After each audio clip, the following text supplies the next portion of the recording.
Welcome, dear listener, to Sleep Theory TV.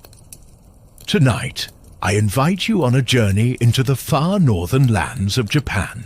Lands of towering mountains, endless forests and snow that falls softly across the quiet earth. Here, among rivers that glisten under the moonlight and trees that whisper in the wind, live the old stories of the Ainu people. The Ainu are the indigenous people of Hokkaido and nearby islands. For countless generations, their world has been filled with kamui, spirits, gods, and unseen presences who dwell in every part of nature.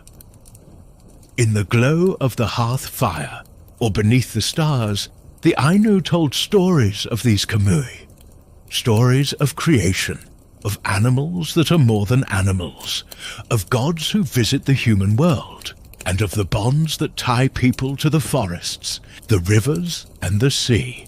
As you listen tonight, allow these stories to move slowly, like a river winding through the mountains. Let the rhythm of the words calm your breathing.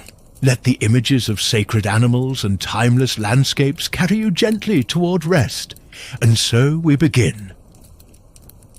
Long ago, there was nothing but a restless sea. The waters shifted endlessly, without shore, without mountain, without tree.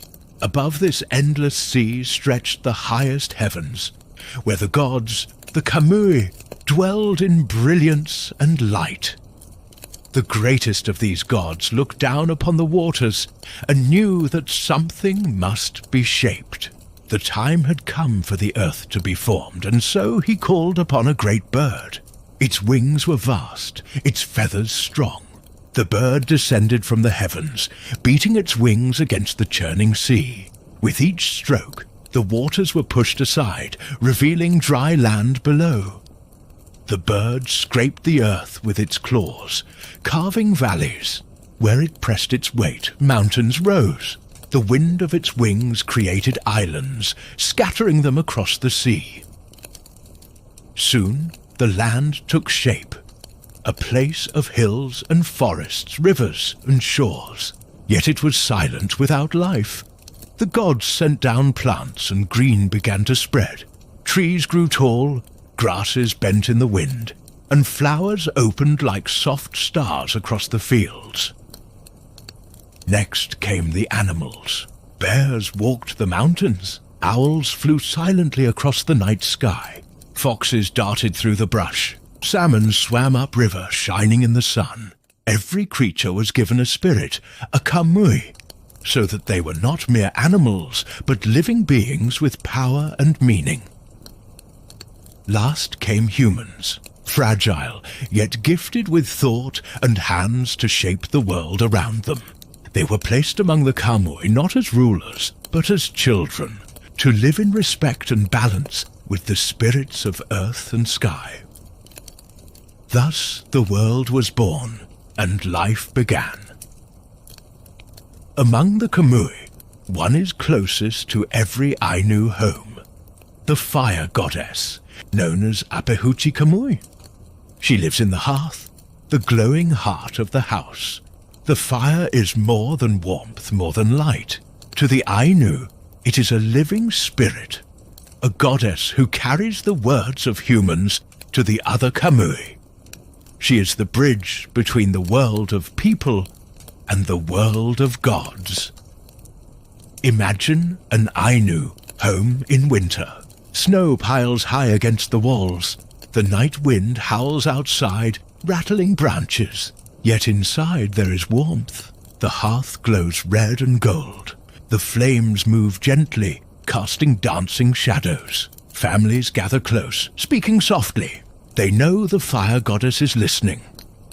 When offerings are given to other kamui, they are placed in the fire first, so that Apehuchi Kamui may deliver them. When prayers are spoken, they are whispered to the flames. She is the eternal messenger, and also the guardian of home and family. Her story reminds us that even the smallest flame is sacred. In every spark of fire lives a goddess keeping watch, carrying words into the unseen world. High in the trees, where branches sway against the sky, lives another Kamui, the owl spirit, called Kotankor Kamui, the protector of the village. The owl is wise, with eyes that see in the dark. He perches above the homes, silent yet watchful. To the Ainu, he is no ordinary bird, but a great guardian who keeps harm away. There is a story told of how the owl once looked down and saw people suffering. Hunger and sickness plagued the village.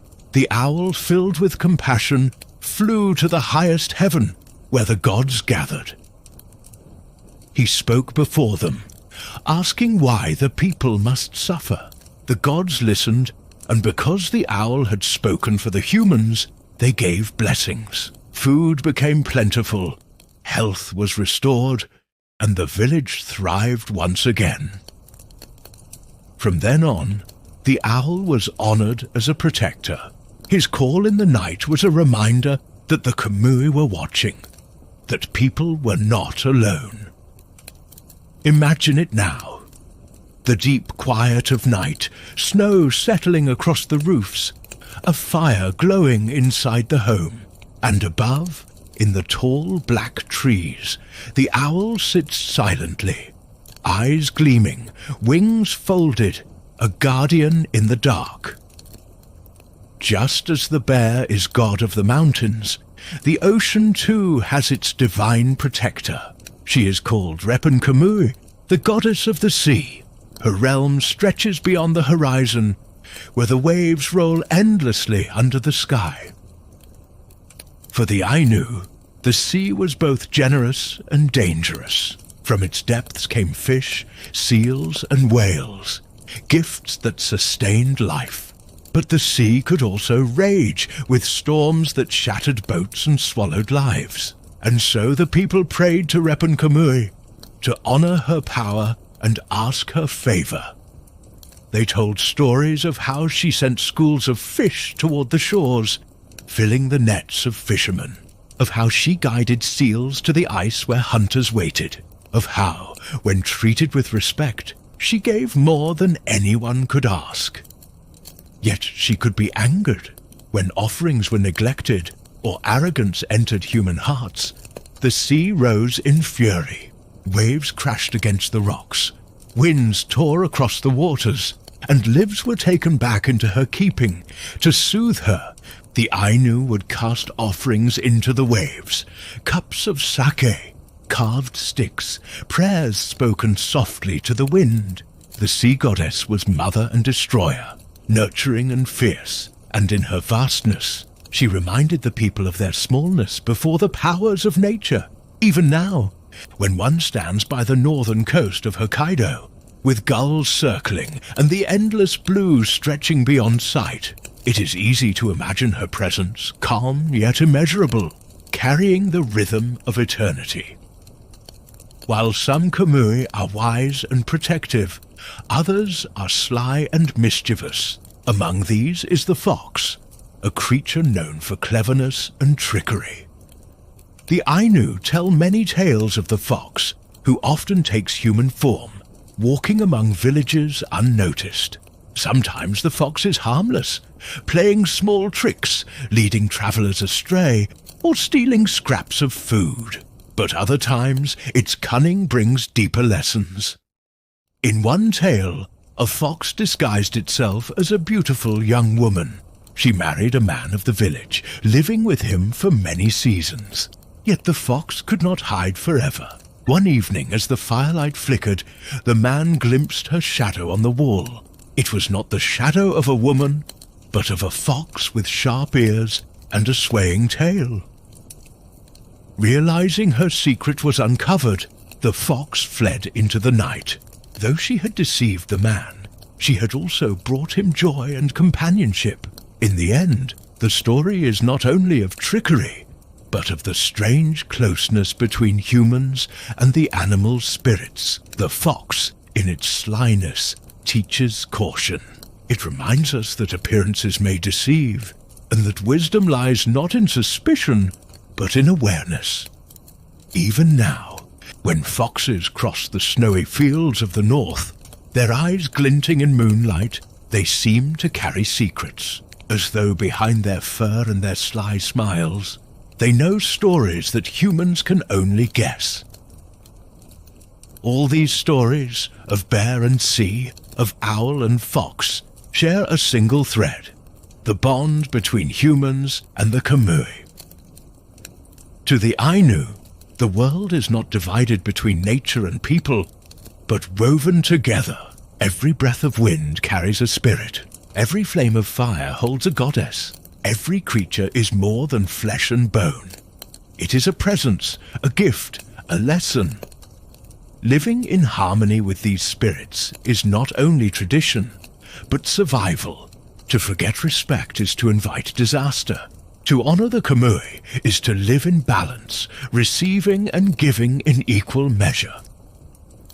These myths are not simply tales of the past, but reminders of a way of seeing the world, a way in which nothing is ordinary, and every moment is filled with meaning. And so, dear listener, this is where we will pause our journey for tonight. We have wandered through the beginnings of the world, warmed ourselves at the hearth fire, listened to the guardian owl, walked with the sacred bear, sailed with the sea goddess, and glimpsed the sly fox in the snow. Each of these stories carries the voice of the Ainu people, echoing across centuries, carried in the wind, the fire, and the night sky. As you rest now, may these images linger softly. The glow of the hearth flame, the call of the owl above the village, the calm sea stretching to the horizon, let them guide you gently into dreams. This has been Sleep Theory TV, and you have been listening to the Myths of the Ainu, Part 1. Close your eyes, breathe slowly, and drift peacefully into sleep. And so, we continue our journey into the myths of the Ainu people. In the first part of our tale, we listened to the beginnings of the world. We sat by the hearth fire with the goddess who carries our words, watched the owl guard the village, walked with the mountain bear, looked upon the vast sea goddess, and followed the sly fox in the snow. Now, the path carries us deeper. We step further into the forests, across the stormy skies, and into the quiet places where spirits linger. Wolves will guide us. Thunder will rumble overhead. Rivers will gleam with salmon. And the forest will whisper with hidden voices. Each story opens another doorway into the unseen world of the Ainu, where everything is alive with spirit. Let us walk quietly onward and listen. In the cold forests of the north, where snow presses down upon the branches and silence reigns, there moves the wolf, Hokyu Kamui, the guardian of hunters. The Ainu saw the wolf not as an enemy, but as kin. Like humans, wolves lived by hunting. Like humans, they moved in families, loyal to one another. Their strength and their keen senses made them guides for those who honored them. There is a story told of a man who became lost in a storm. Snow swirled so thickly that the paths vanished, and the forest became a white maze. He stumbled, weary and frozen, when suddenly out of the snow a wolf appeared. Its fur was white with frost. Its eyes gleamed like firelight. The wolf walked ahead, steady and sure, pausing now and then to look back, as if to say, "Follow me." The man obeyed. Step after step, the wolf led him through the storm, until at last the lights of a village shone in the distance.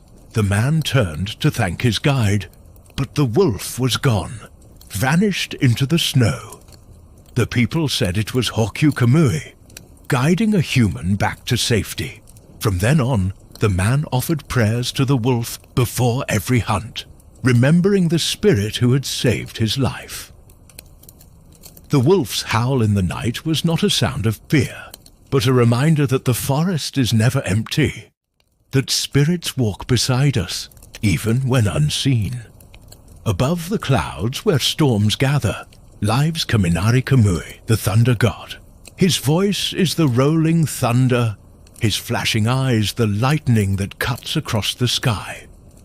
The Ainu did not see thunder as anger, but as the footsteps of this mighty spirit moving through the heavens. His power was both awe-inspiring and necessary, for the rain that followed nourished the forests and fields. One story tells that in the earliest times, humans had no fire. They shivered in the cold, ate raw food, and suffered in darkness. Pitying them, Kaminari Kamui cast down a bolt of lightning that struck a tree.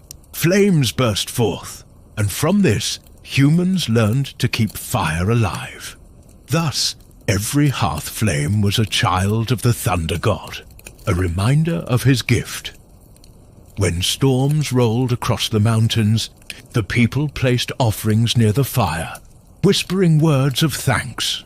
They knew the thunder god could be fierce, but also generous, and by honoring him, they kept balance. Imagine the northern sky darkening, clouds gathering like great black curtains. The first flash splits the heavens, and the low rumble follows. In that sound is the voice of Kaminari Kamui, walking high above, carrying his fire, watching the world below. Not all spirits dwell in the heavens or forests. Some belong to the realm beyond life. These are the spirits of the underworld. The Ainu believed that when a person died, their soul travelled to another land. It was not a place of punishment, but a continuation, a mirror of this world where people lived much as before, but among the Kamui. Yet the passage was not always smooth. Sometimes a soul lingered, tied by sorrow or unfinished bonds. These wandering spirits drifted near the village, appearing in dreams or in the quiet rustle of leaves. One story tells of a mother who died suddenly, leaving her child behind. Her spirit could not let go. She lingered at the edge of the home, unseen but felt, her love pulling her back. A shaman dreamed of her, and she spoke, "Give me offerings so that I may pass in peace, knowing my child is cared for." The people honored her request. They placed food by the fire, spoke prayers, and entrusted her child to the village. Soon after, the shaman dreamed again. The mother appeared smiling, freed of her sorrow, her soul moving on. These stories reminded the Ainu that death is not an ending, but a crossing. The love of the living reaches the dead, and the presence of the dead lingers with the living until balance is restored. Each autumn, the rivers shimmered with silver waves of salmon returning from the sea. To the Ainu, this was no ordinary fish, but a divine gift, the salmon kamui. The salmon were believed to come from the realm of the sea gods.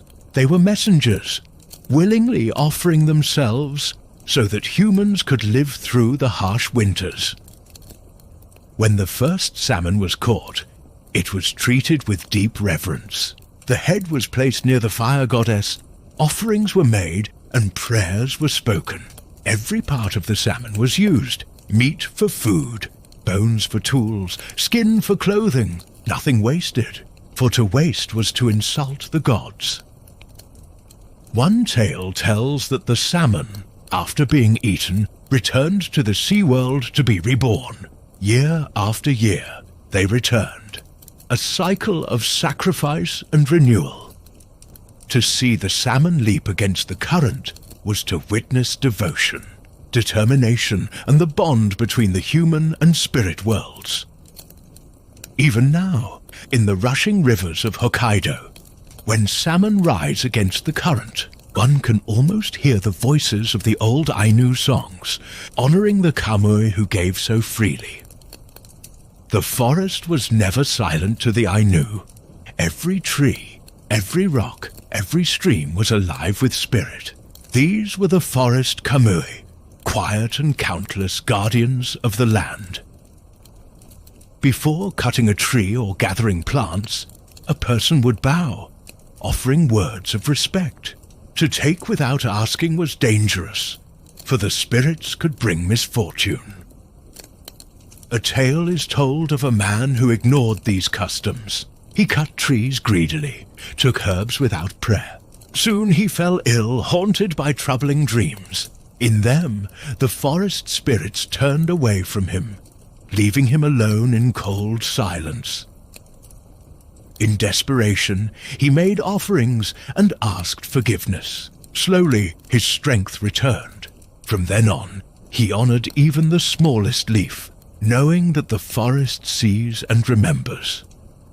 The Ainu walked softly through the woods, aware of the presence around them, the whisper of branches, the trickle of streams, the crunch of snow underfoot. Each sound was the voice of the kamui, reminding humans to live with care. And so, our path carries us deeper into the stories of the Ainu. We have walked with the guiding wolf through snow, listened to the thunder god's heavy steps across the sky, glimpsed the spirits who linger beyond life, honored the salmon who return each year, and stepped softly among the guardians of the forest. But our journey is not yet done. Beyond the mountains and rivers lie other tales, of fire that dances restlessly, of owls who guard the night, of distant deities who shaped the stars, and of trickster spirits who blur the line between blessing and mischief. Let us continue onward, step by step as the stories unfold before us. The path through the world of Ainu myth stretches onward, winding like a river beneath snow and stars. With each step, new voices rise from the land, some fierce, some gentle, all carrying the wisdom of ages. Now, we move further to meet spirits of fire and night, of mountains and trickery, of stars above and shadows below. Each tale deepens the tapestry, each story a thread woven into the endless fabric of the Ainu world. The fire goddess, often called the grandmother of flames, was more than just a keeper of warmth. She carried every prayer from humans to the world of the spirits. Without her, no words could reach the divine. One tale says that long ago, the people grew careless. They ate and feasted without giving thanks. They forgot to place offerings by the fire. Hurt by this neglect, the goddess grew silent. The flames dimmed, the hearths turned cold, and prayers rose but vanished, unheard. Soon sickness spread. Hunters returned empty-handed. Fear grew heavy in the village. At last, an elder dreamed of the fire goddess. She appeared as a woman wrapped in glowing embers. She said, "I have not turned from you out of anger, but to remind you that respect must never be forgotten." The people awoke in shame. They offered food, carved wooden sticks, and soft words to the fire. Slowly, warmth returned. The hunts prospered. The goddess once more carried their voices to the world beyond. Even now, every flicker of flame is seen as her presence, watching and listening. In the high trees lives the great owl spirit, the protector of villages and guardian of the night. His wide eyes see everything. His wings shelter the people he guards. Families believed that the owl perched at the edge of their homes, keeping watch. His call was a warning of danger. His silence was a blessing of peace. There is a story of a terrible famine. Food was gone, and the people prayed for help. One night, the owl appeared in a dream to the elder of the village. Its eyes glowed like two moons. The owl spoke. Beyond the mountains where the river bends, the deer gather. Go there, but take only what you need. The people followed the vision. They crossed the mountains, and just as promised, they found herds of deer. They hunted carefully, took enough to survive, and returned home. The village gave thanks to the owl's spirit, leaving offerings and songs. From that time on, they knew that even in the darkest nights, the watchful eyes of the owl never left them. The tall peaks of the north were not empty rock and snow. To the Ainu, the mountains were alive, homes of powerful spirits. One of these spirits guarded steep cliffs and sharp ridges. Travelers bowed their heads before entering, for sudden storms and avalanches were seen as his warnings.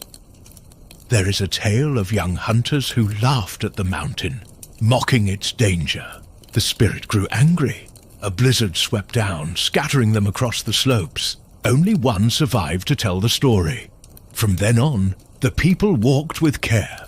The mountains were not cruel for no reason. They were guardians, reminding humans of their smallness, demanding respect before every step. Even today, when clouds crown the peaks and winds sweep the valleys, one can imagine these mighty spirits watching in silence. Not all spirits were stern. Some were playful, mischievous, even confusing. These were the tricksters, spirits who blurred the line between blessing and mischief. The fox often played this role, clever and sly, but other shapes appeared too. Travelers, animals, or even shadows at dusk. One tale tells of a spirit who came into a village disguised as a wandering man. He boasted of treasures and secret wisdom. The people fed him, gave him gifts, and listened eagerly. But his stories tangled into lies. At last, when the people pressed him for proof, he burst into smoke and vanished, leaving behind only faint laughter. The elders explained that such spirits did not come to harm, but to teach. They warned humans not to trust too quickly, and not to let greed cloud judgment. Though they played tricks, these spirits carried lessons hidden in their mischief. Shown the spirits of the stars, each light in the sky was believed to be alive, each constellation a story. One tale tells of two lovers placed apart in the heavens. The gods separated them, setting a river of stars between. Each night they gazed across the vast distance, unable to meet. But once, each year, birds flew across the sky, their wings forming a bridge. For a single night, the lovers crossed to one another. To the Ainu, this was more than a love story. It was a reminder that even across great distances, bonds endure. The night sky was not cold or empty, but filled with longing, with connection, and with watchful spirits. To rest beneath the stars was to lie under. Countless lies eat a guardian, eat a Camry of the heavens. The river of stories carries us further still. From sea and sky, from mountains and stars, we now turn to the places closest to the human heart. Homes, hearths, and the bonds between people and spirits. Here we meet guardians who protect families, animals who walk between the seen and unseen, and rituals that weave the human world into the divine. Every Ainu dwelling had its own protector, a quiet guardian spirit of the home. This being lived near the doorway, unseen but watchful, keeping harm away from the family inside. Before entering, people bowed lightly, acknowledging the spirit's presence. When meals were shared, a portion was placed aside as an offering. A story tells of a child who played carelessly. tossing food into the fire without thought. That night, the child grew restless, dreaming of a shadow at the door. In the dream, the shadow whispered, "Respect must be shown, or protection will fade." The family, realizing their mistake, made offerings the next morning. Peace returned, and the child slept soundly again. These tales reminded the Ainu that the home was not merely wood and thatch. It was a living space, watched over by spirits who cared for those who cared in return.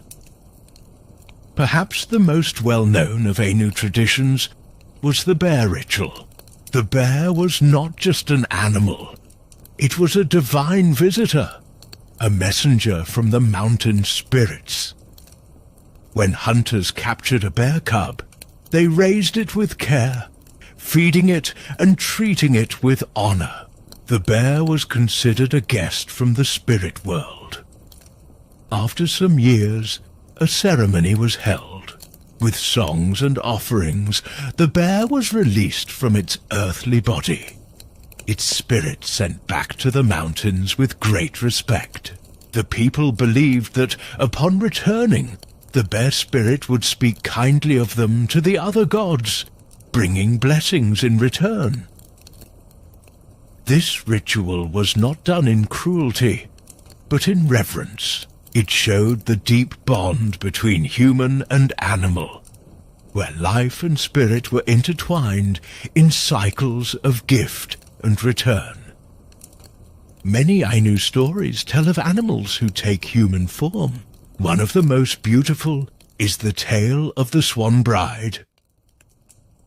A hunter once saw swans descend upon a lake. As they landed, they removed their feathers, becoming radiant women who danced upon the shore. Entranced, the hunter hid one feather cloak so that one woman could not return to the sky. She became his wife, and they lived together for many years, raising children. Yet she always longed for her wings. One day she found the hidden cloak. With tears in her eyes, she donned it, transformed again into a swan, and rose into Theski. Her children wept, watching their mother vanish into the clouds. The story reminds listeners that the bond between spirit and human is delicate. Love may bind them for a time, but the call of one's true nature cannot be silenced forever. In Ainu life, the shaman was a bridge between the worlds. Guided by dreams, visions, and chants, the shaman entered the realm of the spirits to bring back healing and wisdom. One tale tells of a village struck by an unknown sickness. The shaman lay by the fire, chanting softly, her voice carrying like smoke into the unseen.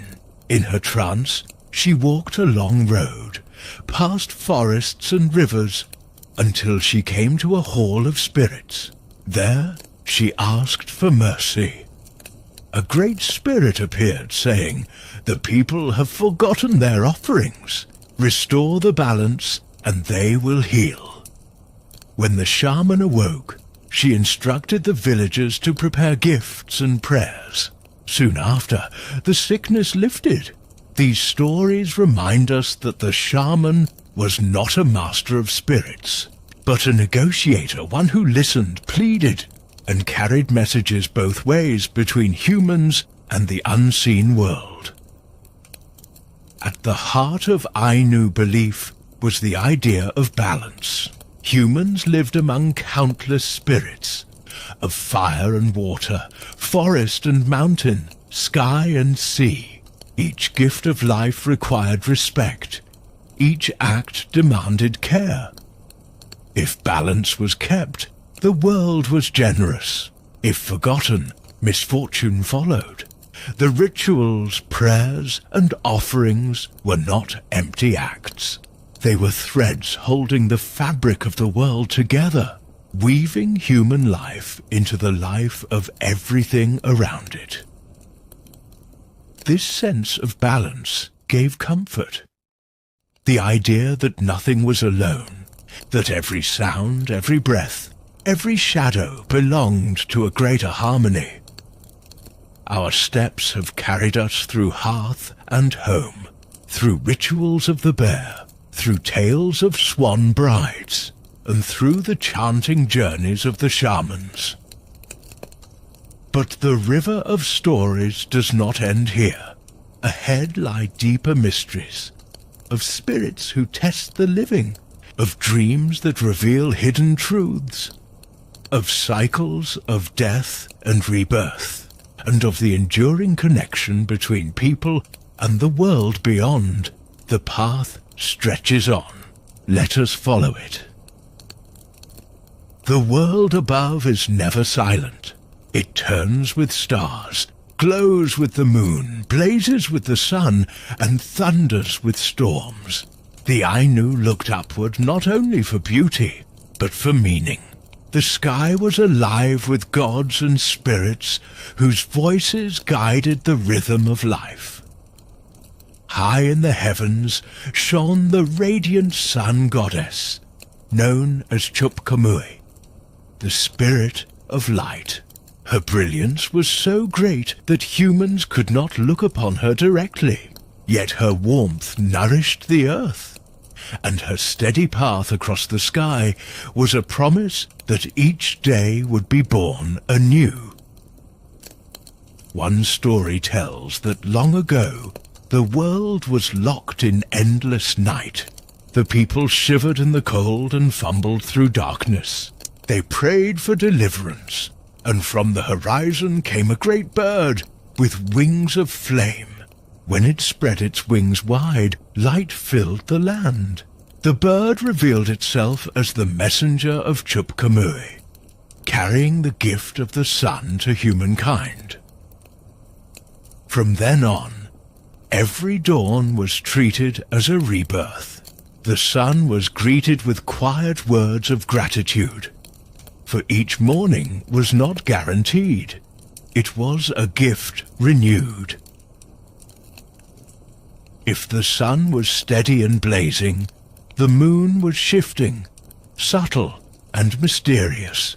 The moon spirit, known as Chupkamui, was seen as the counterpart to the sun. Cool where the sun was hot, gentle where the sun was fierce. One tale speaks of a young woman who fell in love with the moon. Each night she would climb a hill and gaze upward, singing softly. The moon listened, charmed by her devotion, and sent beams of silver light down to surround her. But the people worried. They said the moon could not be trusted, that its shifting face meant a shifting heart. When the young woman vanished one night, some whispered that she had been taken to live in the moon's distant realm. Even today, the waxing and waning of the moon is said to be her presence, sometimes close, sometimes retreating, but never gone. The moon taught the Ainu to embrace cycles, to understand that change was not loss, but transformation. The sky glittered with countless stars, and the Ainu imagined them as children of the gods, playful, curious, and full of light. Some stars were said to be hunters, chasing deer across the dark.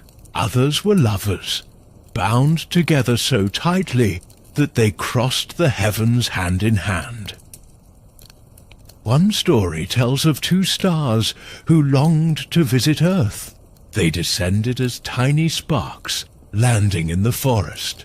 There they became foxes, bright-eyed and swift. For a time, they lived as animals, hunting and playing among the trees. But when their time was done, they leapt skyward, their tails trailing fire, and returned to the heavens as shooting stars. Whenever a streak of light crossed the night, people remembered this story. The stars are alive, and sometimes they come close, touching the world before vanishing again. When storms rolled across the land, The people knew the Thunder Brothers were passing overhead. These spirits, clad in armor of black clouds, beat their great drums to announce their presence.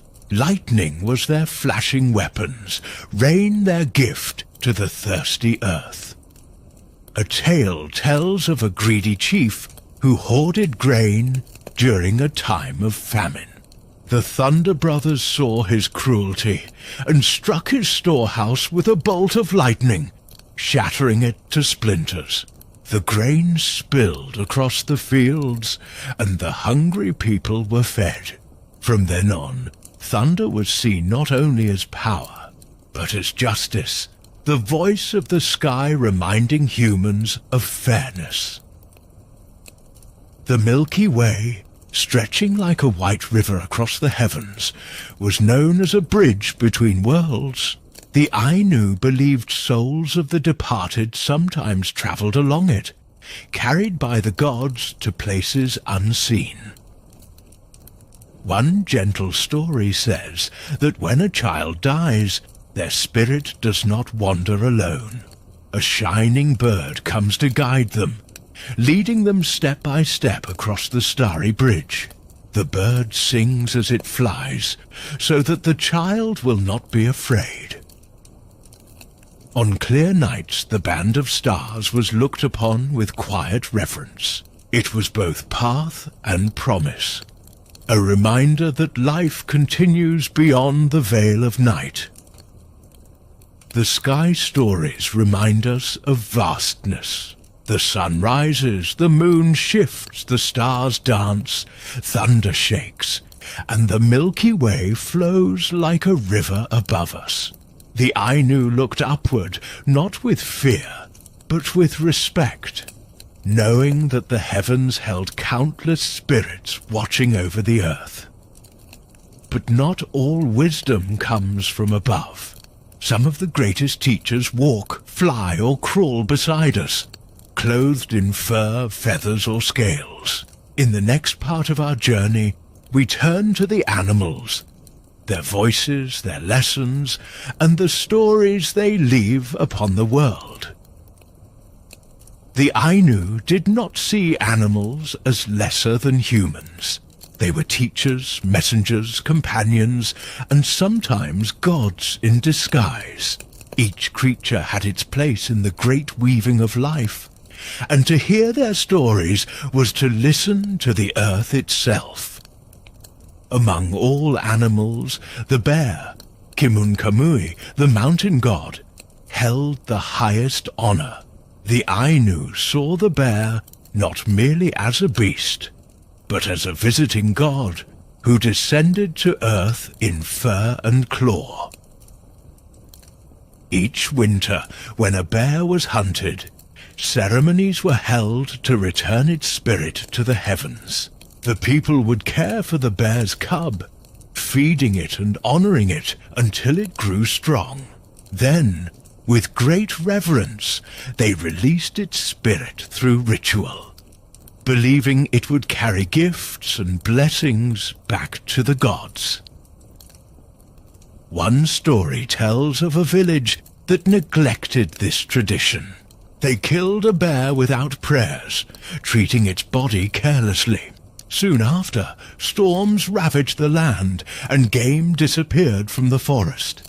Only when they performed the rite of apology did balance return. The bear reminded the Ainu that to take life was to touch the divine, and such an act required deep respect. The fox, cunning and watchful, was seen as both trickster and helper. With sharp eyes and swift feet, it could deceive hunters or lead them to fortune. A tale tells of a poor man lost in the forest. Night fell and he feared death. Then a fox appeared, its fur glowing faintly in the dark. It trotted ahead, pausing to look back as if beckoning. The man followed. At dawn, he found himself at the edge of his own village. Another story tells of foxes who transformed into beautiful women, marrying unsuspecting men.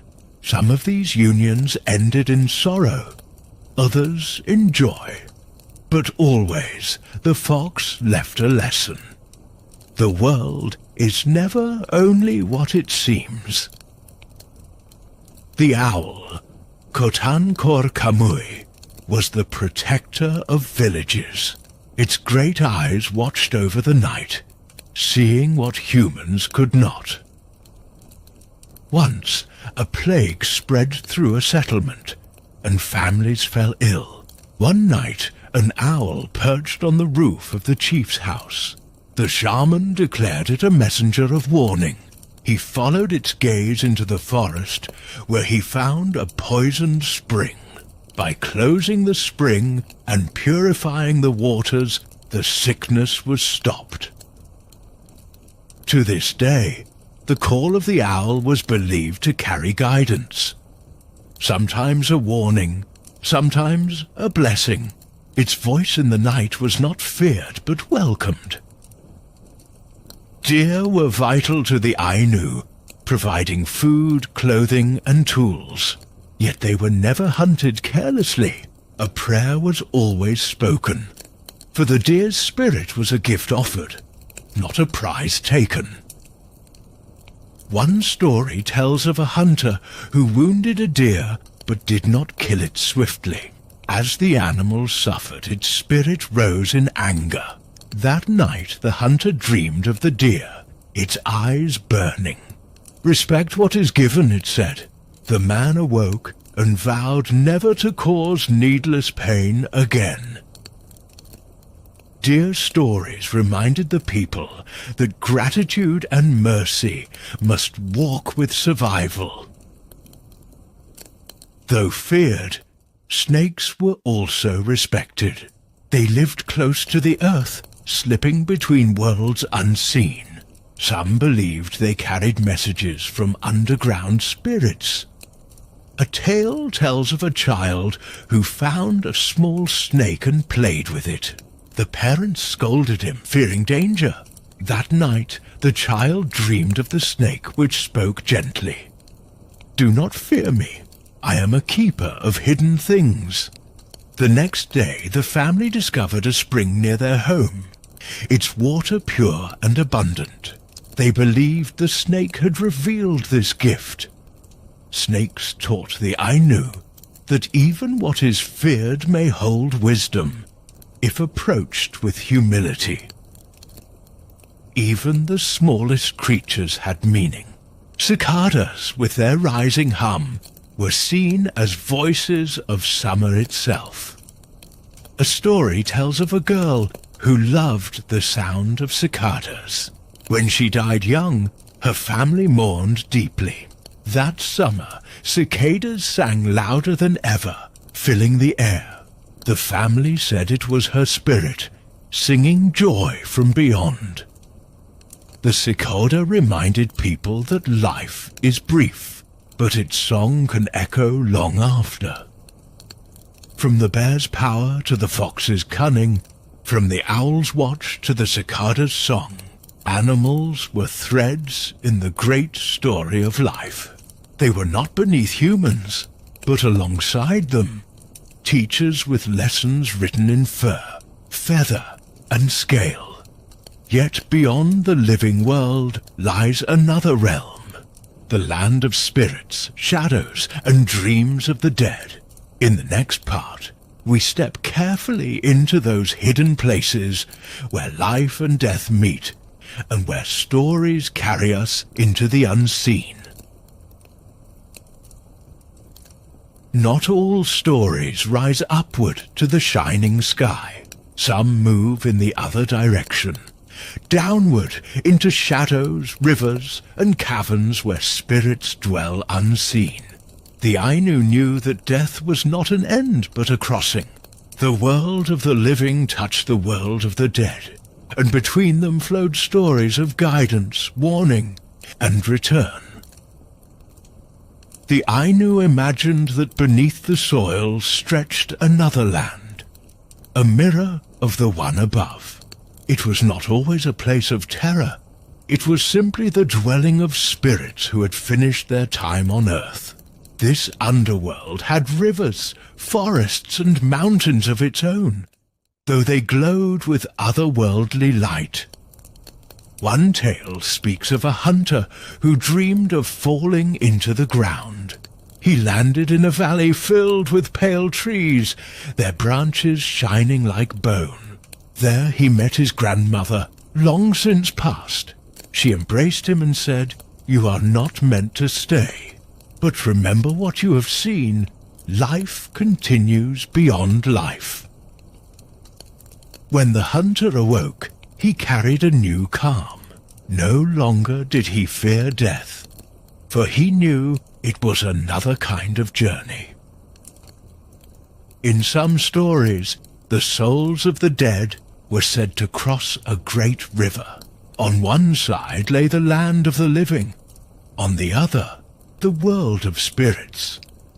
A story tells of a child who drowned in a flood. The parents wept by the riverbank for many nights. Then one evening, the mother dreamed of her child standing on the far shore, waving gently. A boat of light carried the child away, and a voice whispered, "The river carries all souls home." When she awoke, her grief softened. She knew her child was not lost, but carried safely beyond. The river reminded the Ainu that separation was real, but not forever. The boundary between worlds was guarded by threshold spirits, beings who stood watch at doorways, cave mouths, and river crossings. They ensured that the living and the dead did not wander too freely into each other's realms. One tale tells of a man who tried to call back his wife from death. He stood at a riverbank and shouted her name, refusing to let go. A figure rose from the mist, a spirit of the threshold. It spoke sternly, "Do not break the balance. The living belong to the day, the dead to the night." The man wept, but he obeyed. From that day on, he lit a lamp at dusk to honor her, understanding that love could cross the threshold, even if bodies could not. Not all journeys into hidden realms ended in sorrow. Some brought gifts. A legend tells of a man who wandered into the marshes at twilight. There he found swans bathing, their white feathers shining like moonlight. When he approached, one swan shed her feathers and became a woman. She warned him, "This is the border of worlds. Few who come here return unchanged." He listened, and when dawn came, he guided her back to the human village. For many years they lived together, raising children who were said to carry both human and swan spirit within them. The Swan Maiden taught that crossing between realms could bring beauty, but always carried risk. One story tells of a village plagued by fevers. The shaman entered a trance, sending her soul into the shadow world. There she met a twisted spirit, its breath hot with sickness. She offered it gifts of carved wood and whispered prayers, bargaining for her people's health. After long struggle, the spirit relented, and the fevers lifted. Through such tales, the Ainu reminded themselves that even suffering had meaning. Illness was not random. It was a disturbance in the balance between worlds, and it could be mended. These stories of hidden realms reminded the Ainu that life was never whole without death, and that shadows existed alongside light. The underworld was not a place to fear, but a place to respect, to honor, and to prepare for. And yet, the world does not stay still.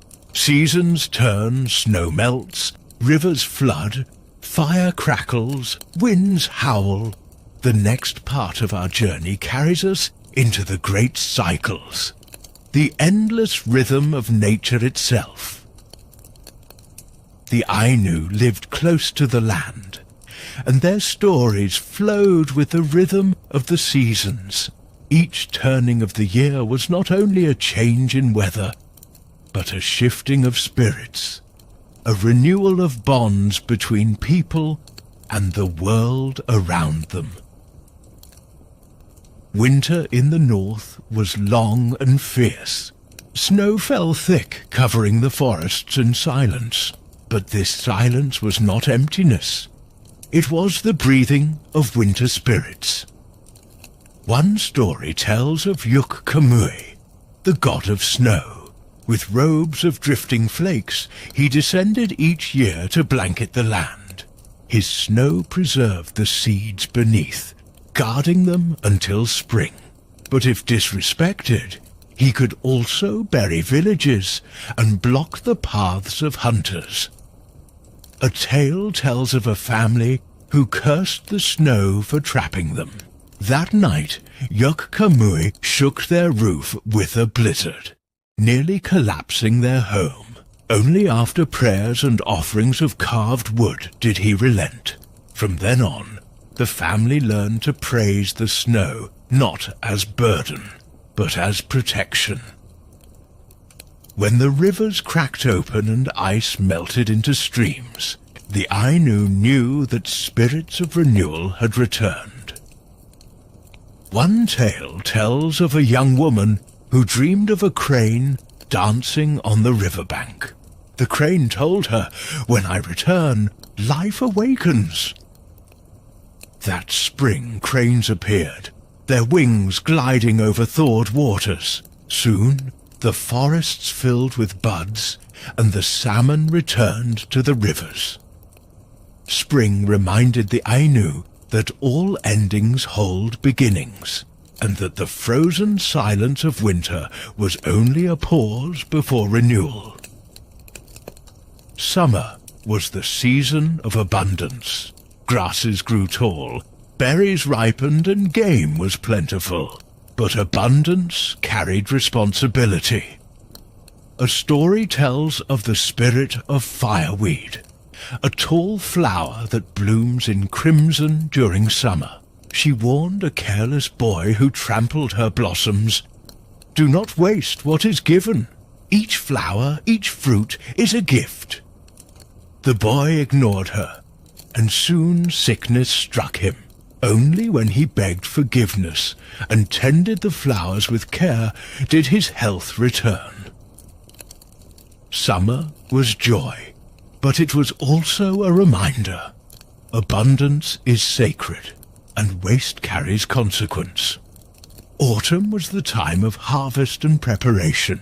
Salmon filled the rivers, animals grew fat, and leaves turned to fire. One tale tells of the spirit of falling leaves. Each autumn she walked through the forest, her footsteps turning green to gold.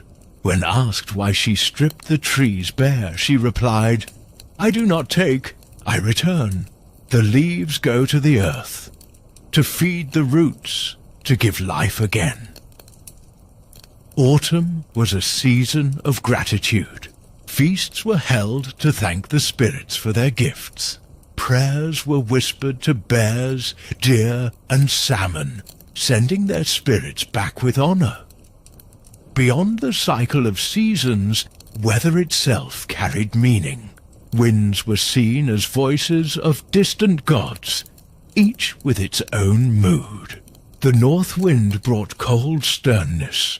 The south wind carried warmth and mercy. Storms were reminders of the Thunder Brothers, while gentle rains were blessings from the sea spirit. A tale tells of a boy who cursed the wind for scattering his fire. That night, the wind spirit appeared in his dreams, towering and vast. "I am not your enemy," it said. "I carry seeds across the land. I bring clouds to your rivers. I shape the mountains. Respect me." When the boy awoke, he lit incense to honor the wind. never again raising his voice in anger. Through winter's silence, spring's renewal, summer's gift, and autumn's return, the Ainu saw the pattern of all life. To live in harmony was not to fight the cycle, but to move with it, to recognize that change was constant, and that each season, like each story, flowed into the next. We have walked through snow and thaw, through green fields and crimson leaves. We have listened to the voices of wind, rain, and fire, and felt the rhythm of time itself turning like a great wheel. Now, as our journey nears its close, we move gently into the final passage, a soft weaving of stories into dreams, where myths drift like clouds, carrying us toward rest. Wherever the Ainu walked, they believed guardians stood near, spirits who kept balance and drove away misfortune. These protectors did not always reveal themselves openly, but their presence was felt in the stillness of forests, the cry of a bird, or the strength of a dream. Foremost among these protectors was Chikap Kamui, the owl spirit. To the Ainu, the owl was no ordinary bird, but the watchful eye of the gods. Its cry warned of danger, its wings spread protection over villages. One tale tells of a time when famine struck. Crops withered, fish were scarce, and fear gripped the people. Then a great owl appeared, perching above the chieftain's home. Its eyes glowed in the firelight, and its cry echoed like thunder. The villagers prepared offerings, laying fish and millet before the bird. When dawn came, the owl was gone, and the rivers filled once again with salmon. From then on, the owl was praised as a guardian who carries prayers upward. Wolves, too, were protectors, though feared for their strength.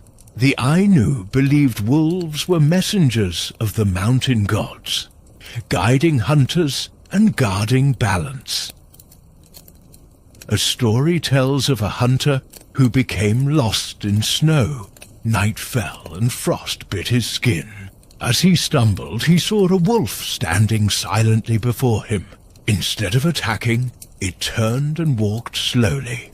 Pausing to look back, the hunter followed. By dawn, he found himself at the edge of his own village.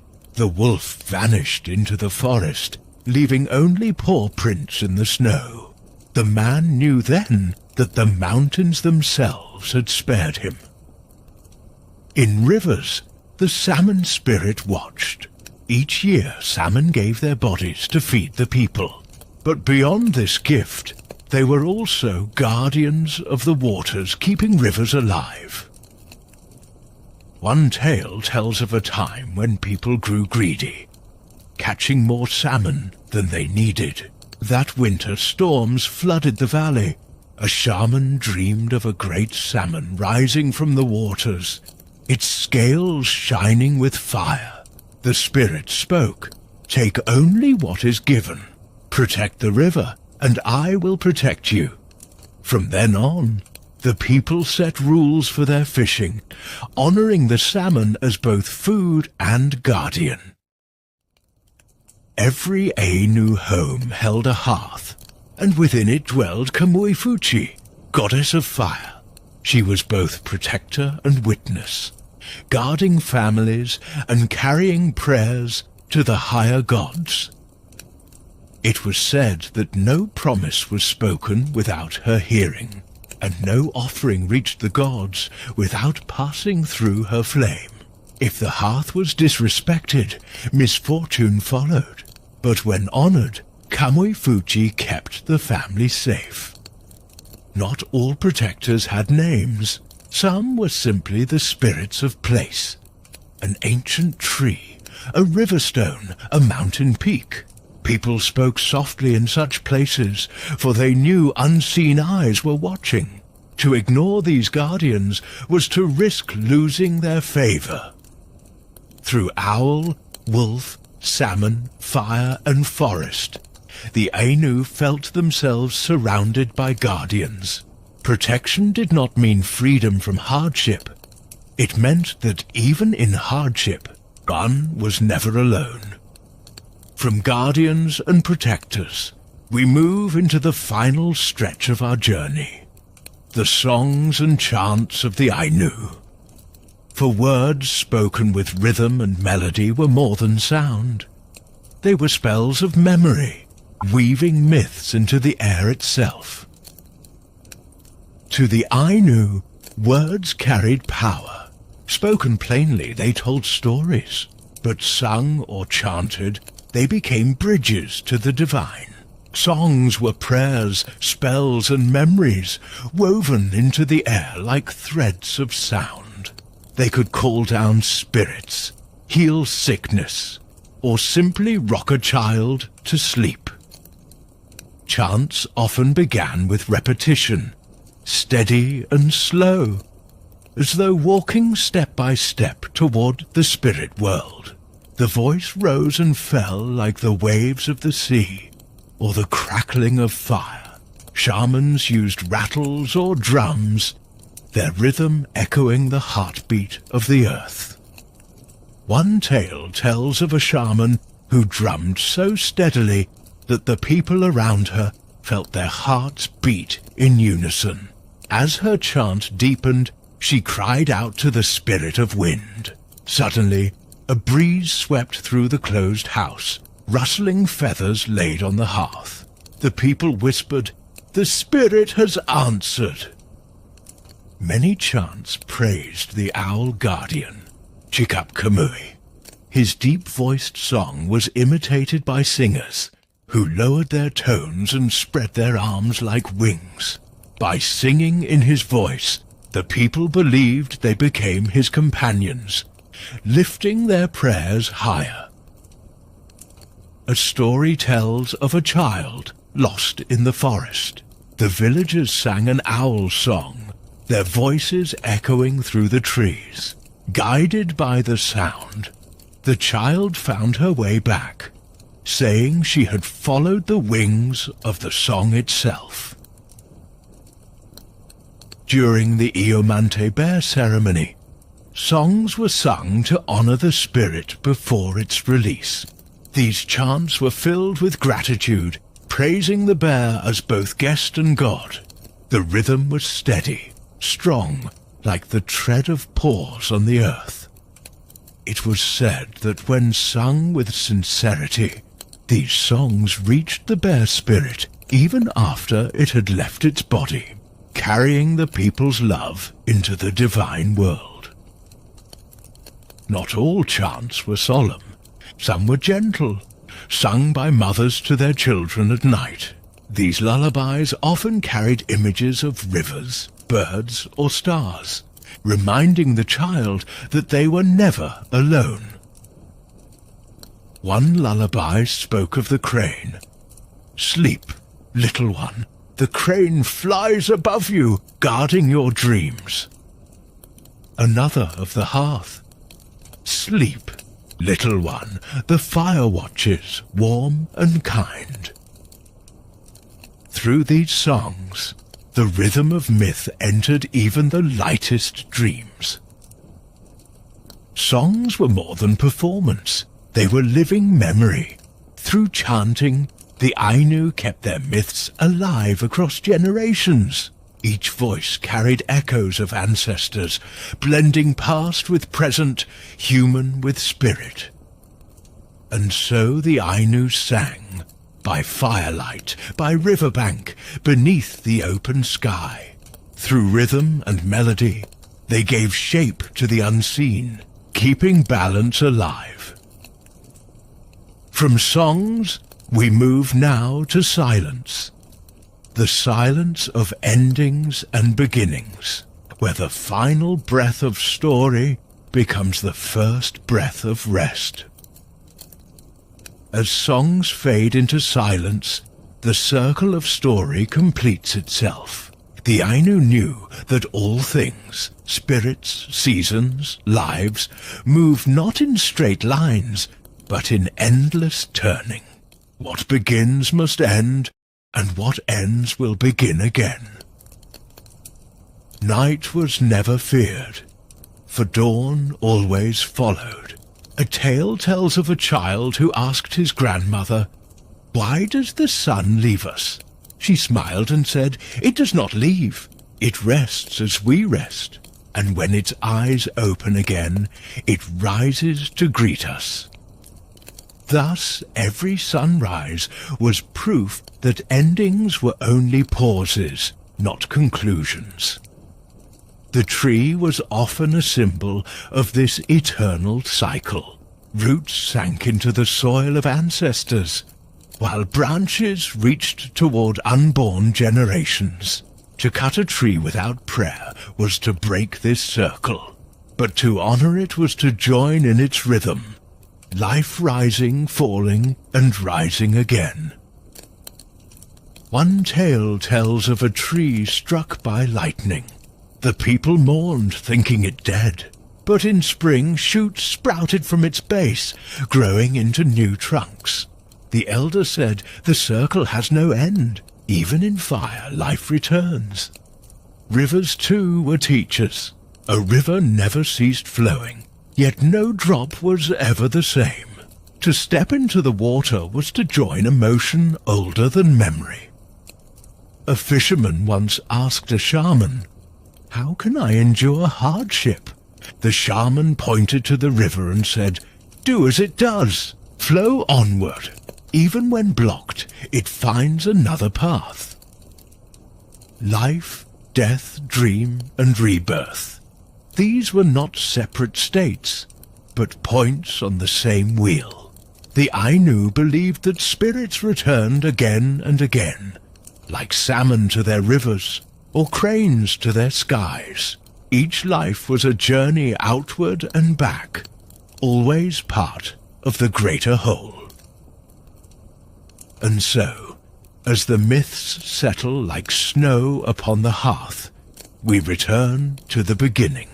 The owl still watches, the bear still blesses, the salmon still swim, the fire still speaks. Nothing is ever lost, everything is transformed. Close your eyes now. Feel the circle carrying you gently, without end, without fear. As the Ainu taught, you are part of a story that will never be broken, flowing endlessly like the river, glowing like fire, rising like the sun. Rest, for the circle turns, and in its turning, you are safe. Now our journey through the myths of the Ainu draws gently toward its close. We have walked beneath the wide sky of gods, listened to the wisdom of animals, crossed into hidden realms, and followed the seasons as they turned in their eternal wheel. Each story has been a lantern, softly lighting the path. The Ainu believed that stories were not only told to entertain, but to heal and to guide. Spoken at the fire's edge, they soothed the heart and reminded each listener that they belonged to a world alive with meaning. A tale told at night was like a blanket drawn over the soul. Each word a thread, each pause a breath of comfort. Listeners drifted, not away from the world, but deeper into it, as though the earth itself was whispering. One story tells of a flame that never dies. A spirit gave it to the first people, saying, "As long as you keep the fire, you will never be alone." The fire was not only warmth, but memory. Even as people slept, its glow kept watch. In this way, stories themselves were fire, passed from one heart to another, carried through the generations, and like fire, They continued to burn even as eyes closed in rest. The forests, too, held their own lullabies. Wind moving through birch leaves was said to be the voices of ancestors, reminding their children to rest. Rivers sang of journeys completed, and the steady rhythm of rain on rooftops was the heartbeat of Kamui, the divine. Each sound of the natural world was woven into the fabric of sleep. To lie down beneath the sky was to surrender to those ancient lullabies, to become part of the great dreaming of the earth. And so, as these myths fade like embers in the night, let us remember, the Ainu saw no division between waking and dreaming, between living and spirit, between seasons and eternity. All was one circle, turning slowly, gently, endlessly. Close your eyes now. Let the river of souls carry you, not to fear, but to calm. Let the snow spirit lay his soft blanket over you. Let the wind spirit sing through your breath. You are part of the cycle, safe within the great story. Rest now. The myths will keep watch. Sleep comes like dawn across the horizon, gentle, certain, eternal. Stories live not only in words, but in rituals. For the Ainu, every act of offering was itself a prayer, a thread binding the human and the divine. To tell a myth was one way of remembering. To practice a ritual was another. Perhaps the most sacred of all offerings was the inau, a carved stick of willow or alder, whittled into fine curls at the top. These curls, soft and spiraled, were thought to catch the attention of the gods. When placed upon a hearth or at a river's edge, the inau became a bridge. A man might carve one while whispering gratitude for salmon, or while asking the forest spirits for safety in the hunt. Each shaving was shaped with patience, for hurried hands could not carry true intent.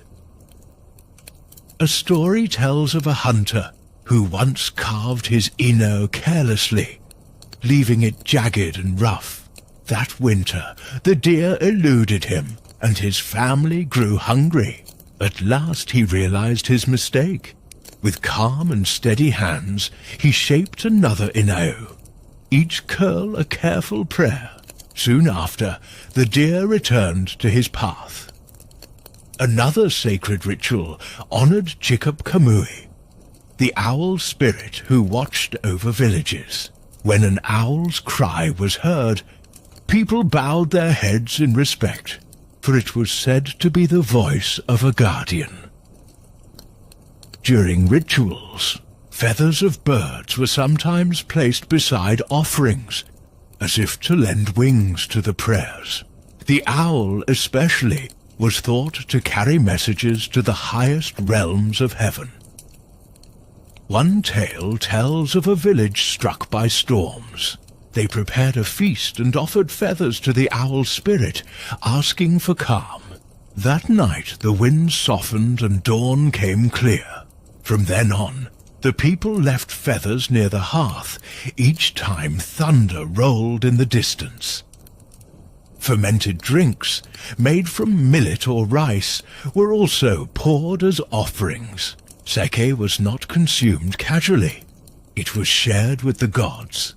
Before drinking, a few drops were spilled onto the earth, a reminder that nothing belonged to humans alone. An old story tells of two brothers who argued fiercely over a store of sake. That night one dreamed of a spirit scolding him. "You fight over what is not yours. First pour for us, then share with each other." The next morning he woke ashamed. Together, the brothers spilled sake on the ground, bowed in apology, and drank in peace. Perhaps the most powerful ritual of all was Iomante, the bear ceremony. A cub, raised with care, was honored as a visiting god. When the time came, the bear was sent back to the divine realm through ritual, feasting and song. This was not cruelty, but reverence. The Ainu believed the bear spirit had taken physical form to bless them. By releasing it with honor, they ensured that the spirit would return with even greater gifts. Songs tell of bear spirits appearing in dreams afterward, their voices deep and kind. "You have shown me respect. I will walk again among your forests, and my children will bless you." Through these rituals, carving wood, offering feathers, pouring sake, honoring the bear, the Ainu lived in constant dialogue with the unseen world. Offerings were not payments, but conversations. Each gesture said, "We see you, we thank you, we remember that life is shared." From fire-lit rituals and whispered prayers, we move now into the realm of dreams. Visions and journeys of the soul, where myths unfold not in waking life, but in the quiet theatre of the mind. For the Ainu, the dream world was not a simple illusion. It was a second path of life, where the soul wandered freely and spoke with spirits. Dreams were messages, journeys, and sometimes warnings. To dream was to step across the border into another layer of truth. The Ainu believed every person carried multiple souls. One remained in the body, while another could travel in sleep. At night, this dream soul might fly to the mountains, dive into rivers, or climb into the clouds. Upon waking, the body carried back its memories as visions. A tale tells of a fisherman who dreamed he was swimming deep beneath the sea. There, a salmon spirit placed a jewel in his hands. When he awoke, he found the river overflowing with fish, as if the dream had blessed him. From then on, he treated each salmon as sacred, always leaving offerings at the riverbank. Shamans, the Tuska, were masters of dream journeys. They entered trance by chanting or by rhythmic beating of drums, guiding their souls beyond waking sight. One shaman told of a vision where her spirit rose into the clouds. She met Kamui Fuchi, goddess of the hearth, who whispered secrets of healing herbs.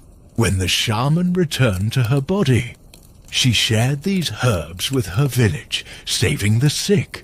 The people said, "She walks the road of dreams as we walk the road of earth." Not all dreams brought gifts. Some carried warnings. A story tells of a boy who dreamed of a crow circling above his home, cawing endlessly. The next morning he ignored it, but soon sickness came to his family. Remembering his dream, he prepared offerings of millet and feathers to honor the crow's spirit. The sickness eased, and he learned that to ignore a dream was to ignore the counsel of the unseen. The dead too spoke through dreams. Many Ainu told of seeing their ancestors at night, standing by rivers or hearths. They came not to haunt, but to guide. One woman dreamed of her late father showing her a new path through the forest. Days later, she discovered that very path led safely to rich hunting grounds. The people said, "The ancestors do not leave us. They walk in dreams, guiding our steps." Dreams were not separate from daily life. They were threads woven into it. To wake from a vision was not to leave it behind, but to carry it forward. to act with the wisdom received. And so the Ainu listened to dreams as they listened to rivers, winds, and fire. For in dreams the soul could travel where feet could not, bringing back guidance, comfort, or warning. From the world of dreams, we now move to the realm of guardians, spirits who watch at every threat as the songs fall into silence and the echoes fade into the night. The stories gather themselves into a single breath. The Ainu believed that life itself was a circle, endlessly turning, endlessly renewing. Tonight, as we close this long journey, let us walk that circle slowly, step by step, until we come to rest within its embrace. The sun was not only a light in the sky, but a great traveller, forever moving in cycles. Each day it rose, crossed the heavens, and sank, only to rise again. The Ainu said the sun did not vanish at night. It simply walked another path, resting its tired face. A grandmother once told her grandson, "Even the sun sleeps. It closes its eyes when the world is dark, and when it wakes, we wake with it." In this way, the rhythms of sleep and waking were tied to the journey of the sun itself, reminding all that rest was sacred. In some villages, people spoke of a great tree that stood at the center of the worlds. Its roots dug deep into the underworld. Its trunk rose through the land of the living, and its crown reached the sky of the gods.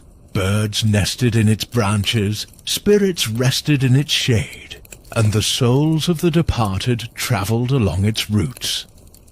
One tale says that when the wind rustles through the leaves, it is the voices of all who ever lived, whispering in chorus.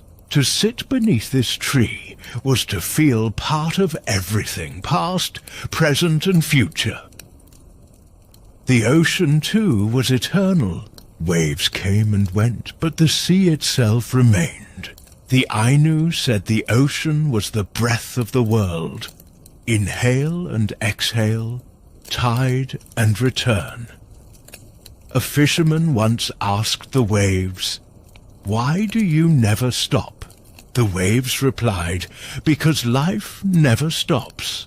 We come and go, but we are always the same sea." And so the fisherman learned that his own life too was part of a vast tide.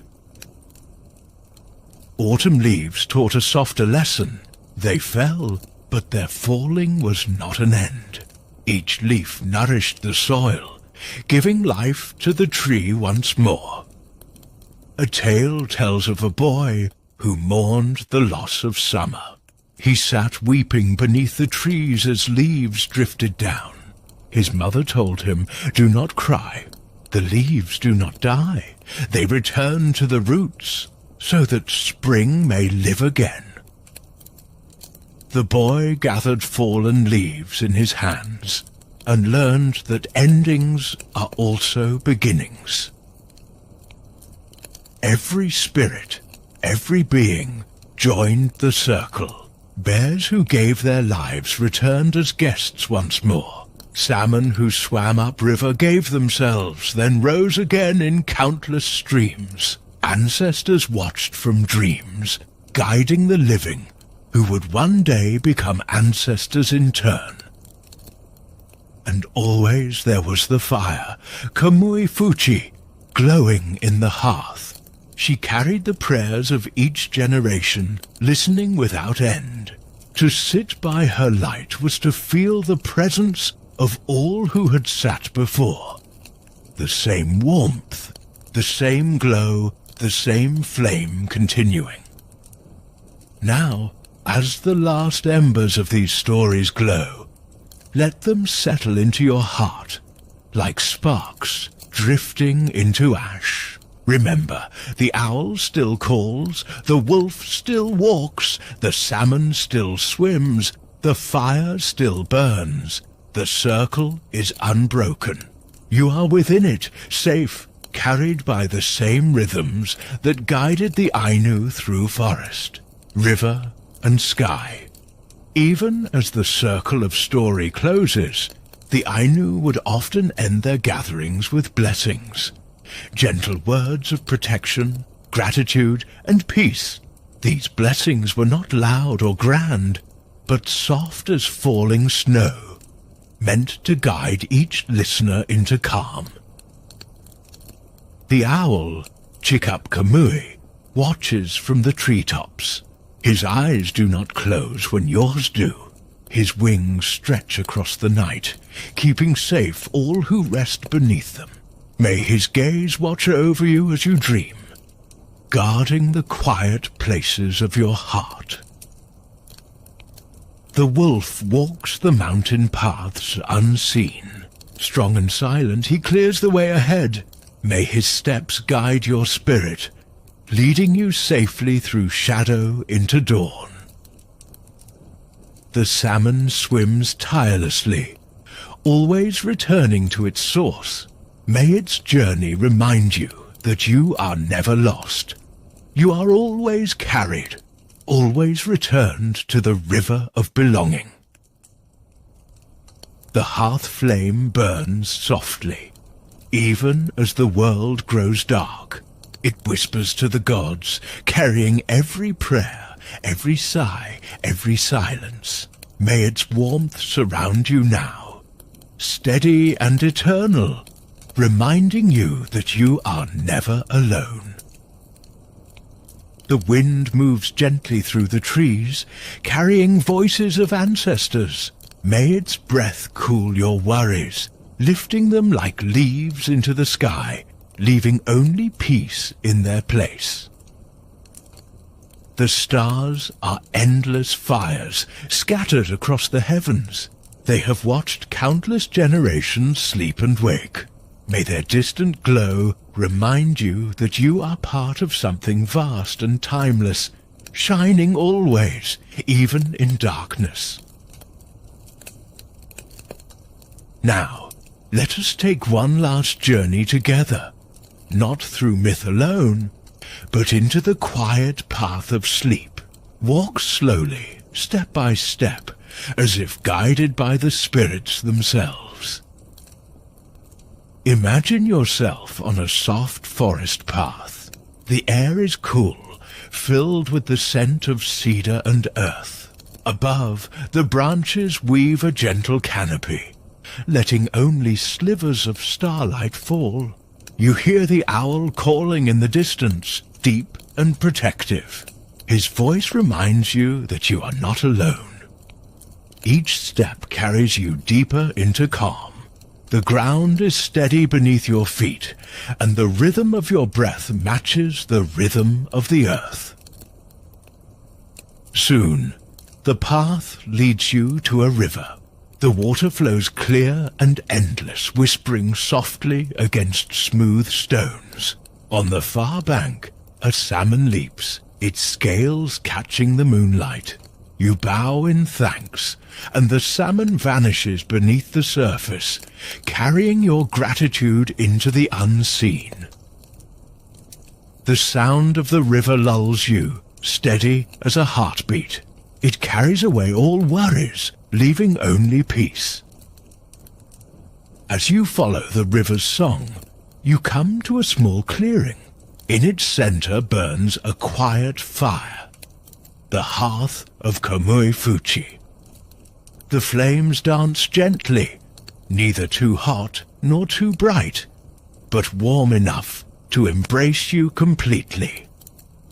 You sit before the fire. Its glow fills you with comfort, as though countless ancestors are seated beside you. Their voices are not loud, but you sense them in the crackle, in the warmth, in the stillness. At last, you lift your eyes to the sky. Stars scatter across the heavens, each one a memory, each one a story. Slowly the constellations shift, becoming cranes, bears, and wolves. All the spirits of the Ainu myths, watching quietly, keeping vigil as you rest. The moon rises, soft and full, casting silver light across the world. It feels as though the sky itself bends low, covering you like a blanket. Your body grows heavy now, sinking into ease. Breath by breath you drift. The owl watches, the wolf guides, the salmon swims, the fire glows, the stars shine. You are carried gently into the dream world. The second life, the eternal circle, where spirits walk and stories continue. Rest, sleep, dream. The myths are with you, always.